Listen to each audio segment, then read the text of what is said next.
Assalamu alaikum and welcome to another new episode of Fullmetal Fukumi Otaku News. So just like always, I'm going to start by talking about my blog on Coffee, where I've been translating live streams and interviews, and lately I covered the Fate TV special from the last day of December, and I've been catching up on Heaven Burns Red live streams as well, most notably translating the streams related to the third Angel Beats collab.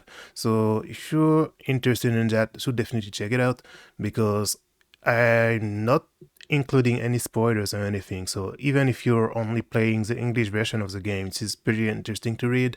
And Heaven Burns Red, like I always say, this is like my favorite Soshage these days. So the thing is, the game has been going through many changes and it's still changing. So one of the reasons why I'm doing this live stream series is to chronicle and to keep track of all the changes that have been announced every live stream, and with each update, and share my comments and my thoughts on the new styles, new memorials in English, etc. So yeah, so if you're interested, you should definitely check it out. So I translated all the skills and abilities regarding Iwasawa-san and Yui, and like yeah, so if you're interested, you should check it out. And I also shared my thoughts on the fact that maybe if they do a fourth Angel Beats collab, I really doubt that they're going to add more characters because they're with the 7 characters we have here, like it's unlikely they will add some more. So yeah.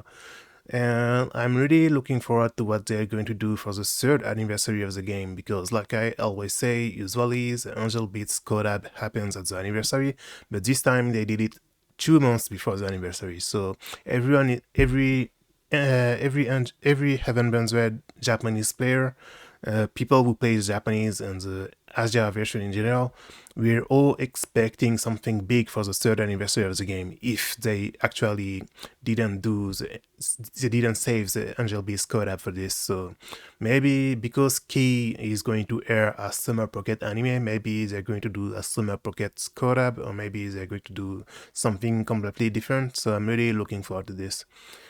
And yeah, and still regarding Angel Beats, Heaven Runs Red, sorry. In the English version, they announced the first interlude in the game, and I wanted to talk about this because while this is called interlude, this is also called main scenario. So this is actually part of the story. So you should, if you're Heaven Runs Red English player, you're thinking this is just an event or this is just a side story, you shouldn't think like this because this is actually part of the main story. So you should play it, and especially I don't know if this is going to be the case in the English version as well, but in the Japanese version, this is mandatory. You actually need to play this after you play chapter 4 part 1. You actually need to play this before you can play chapter 4 part 2. So I assume this will be the same in the English version of the game as well. So while you're waiting for chapter 4 part 2, you should definitely play this. And like this scenario, it starts like the very next minutes, like right after the final scene of chapter 4 part 1. Obviously I'm not going to spoil what the scene is, but like 1 minute after this scene, this scenario starts. So yeah, this is the main story, so you should definitely play it out. And I know it looks like a side story event, right? Because it's focusing on Iroha. Every monthly side event in Heaven Madrid, it always focuses on a specific character. So because this is focusing on Iroha, you might be thinking that this is side story or like this is not mandatory, but like this is wrong. Like you will actually need to play this in order to understand what happens in the story later on.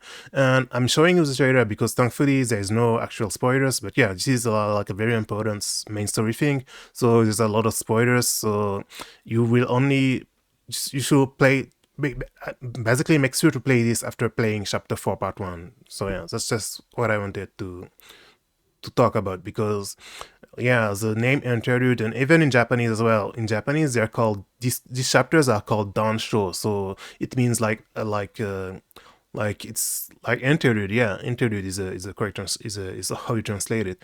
So yeah, interlude, usually when you think of an interlude in a story, you think of something less important or like less less magnitude. But yeah, this isn't the case at all. So just trust me, and definitely you should definitely play this before playing Chapter 4 Part 2. So yeah, really really cool trailer. I'm showing it to you because there's no spoilers anyway. Yeah, main scenario. They're not saying this as a joke. Main scenario means main scenario. So please play this, okay? So the first thing I wanted to talk about is how Kadokawa has made an announcement regarding the Slayer series, which is like one of my favorite series of all time, and like I always say, the best novel of all time. So the series is going to celebrate its 35th anniversary in 2025. So Kadokawa has made a special site for the anniversary, and basically, they made an announcement of an announcement to say that they are going to celebrate and do stuff. So for now, the first things they have announced is how there's going to be a Slayer's art exposition for the 35th anniversary of the series, with a new key visual with all the party members that ever got into Lina's party, right? And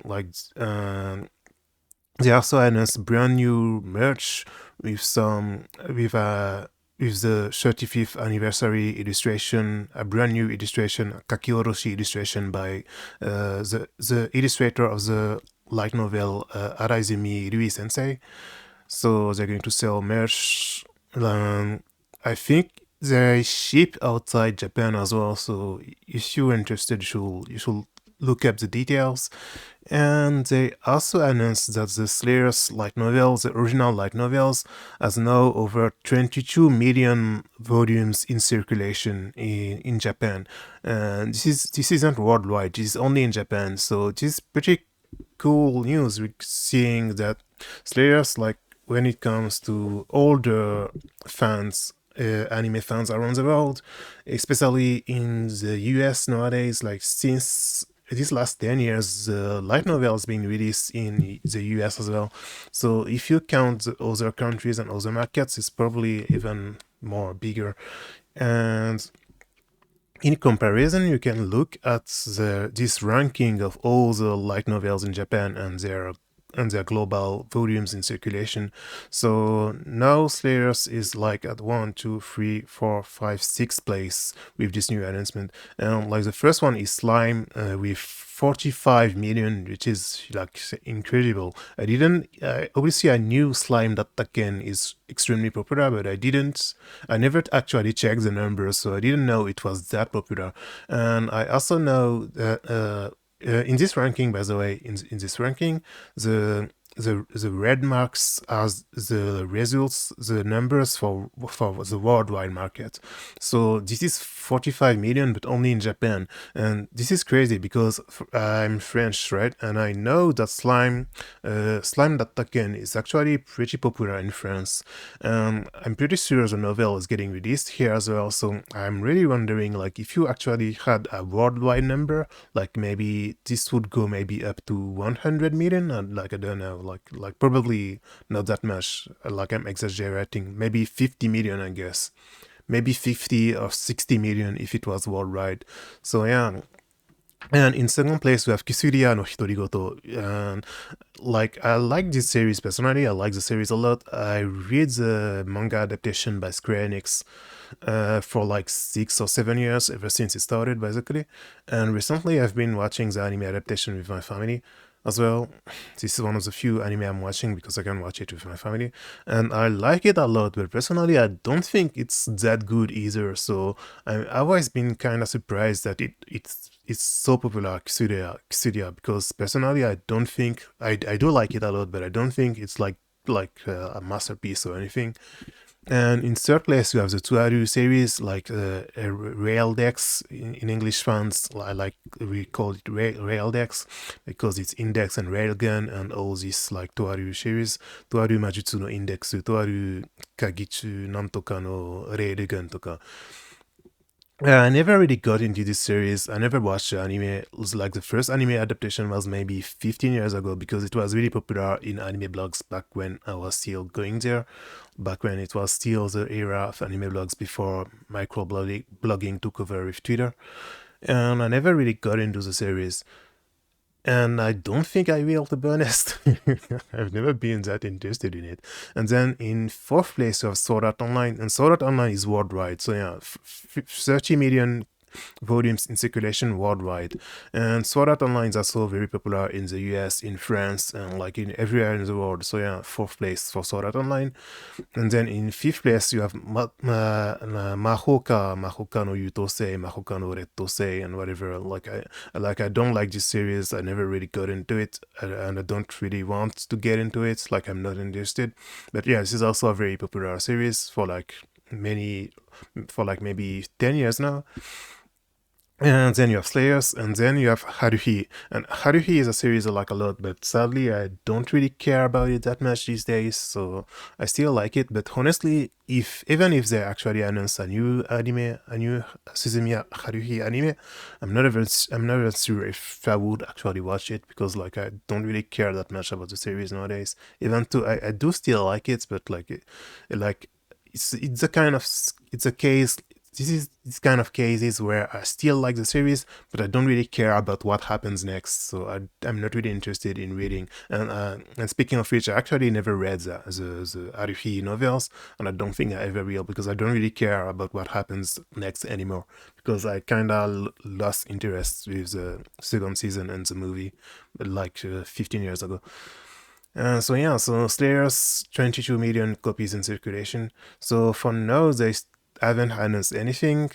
Like, this is a usual, like the usual announcements when it comes to anniversaries, like an exposition, an art exhibition, and some merch, and like that's it for now. So personally, obviously, I'm hoping for a new anime adaptation, because if you're not familiar with Slayers, like this is like the list of the volumes. The anime, it basically stops there on volume 8. Season 2, Slayers Next, adapts up to this volume, and then Slayers Next, right? That was in 1996. And then you have the third season, Slayers Try, which was an original story. It's based on some of the ideas from the original author, Kanzaki Hajime, but it's not from the novel.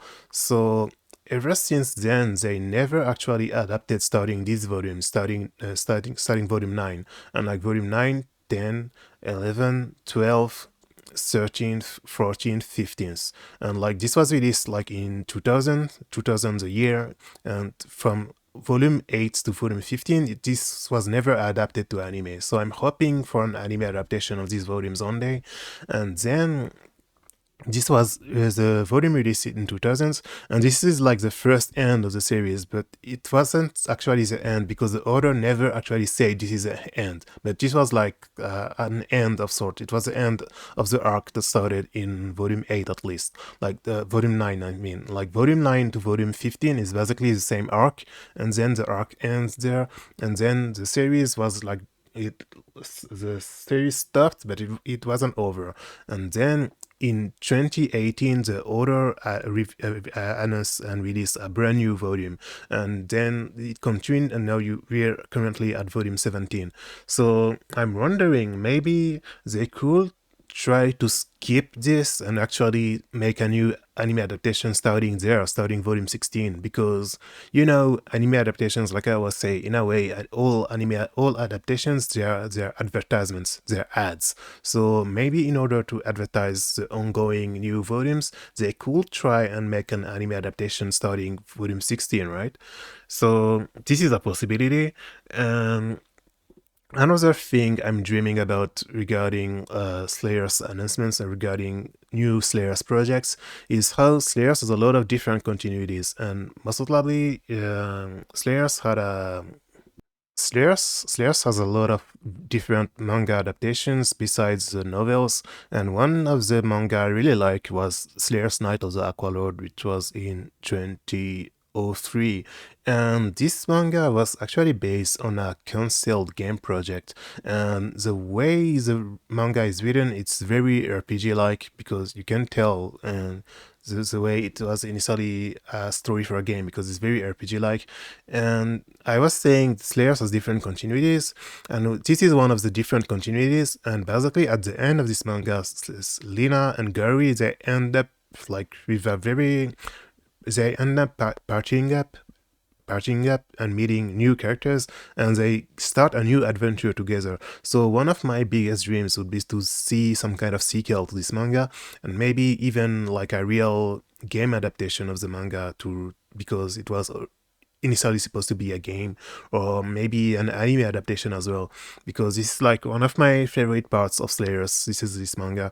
And like this is another reason why I'm hoping for a new Slayers anime, because I think like this could a new Slayers game could happen if Kadokawa actually really wants to push the series, because nowadays Naruke Isekai, they're all very popular, but I'm not sure if something like Slayers, which is very pure fantasy and very ultimately it's very different, and it's much better than all the, in my opinion, at least at the very least in my opinion, it's much better than any of these series, like that Slime, that Taken, that Kusuria, than Sword Art Online. Like Slayers is like worlds below, like worlds ahead, I mean. And so yeah, but even if so, because like younger anime fans and people nowadays, they're used to Naruke writing, and they're not used to actual fantasy writing that Slayers has, and the mix of tragedy and comedy that Slayers has, and like all the world building and the intricate characters and story and stuff. So I'm wondering if Slayers will even be popular with like younger anime fans nowadays. But if they actually make a new anime adaptation, I think it could work out. And especially regarding anime and games adaptations, the anime market and the game market has changed a lot in Asia and in Japan, right? And if there's ever a new Slayers game, it's very unlikely it will be a console game, because yeah, consoles are shrinked considerably, and it's all mobile and it's all social game and gacha games nowadays. Even then, this is changing a little bit nowadays, because you have more and more action RPG gacha games with open world anime style, action RPG gacha games. Like everyone is doing this nowadays. All the popular gacha games, they're doing brand new games with open world elements and action RPG elements. Azure Lane developer is doing one. Arc Knights is doing one. Like everyone is doing this, right? So if Slayers has a new game, they could try to do this. But personally, I hopefully don't want to see a gacha Slayers game, right? So I'm really hoping for a console game. And if a console game could happen, my guess is maybe if they make a new anime, and like they advertise it a lot, like Kadokawa and Sony, they put a lot of money on the tables, they advertise it a lot, it's released on Netflix and stuff, and it's becomes more popular, like YouTubers pick it up, etc., and like popular anime YouTubers pick it up, and Slayers end up becoming more popular with younger anime fans around the world. If this happened, then they could try and make a console game, because around the world there's still a lot of console gamers, right? And they could try to aim at these younger anime fans with a console adaptation of Slayers. But like this is very like a very convoluted scenario. Like, I'm not sure if this could happen, but this is what I would like to see personally. And like this is like one of my biggest wishes regarding the 35th anniversary. Hopefully, if they plan to do something big, I would like to see something like this basically. So I think that's everything regarding Sirius, right? I broke up everything, I guess. Yeah. So in the next few weeks, they will keep making announcements regarding the 35th anniversary, and I will definitely talk about it again. Like when I can, inshallah, I'll definitely bring it up again.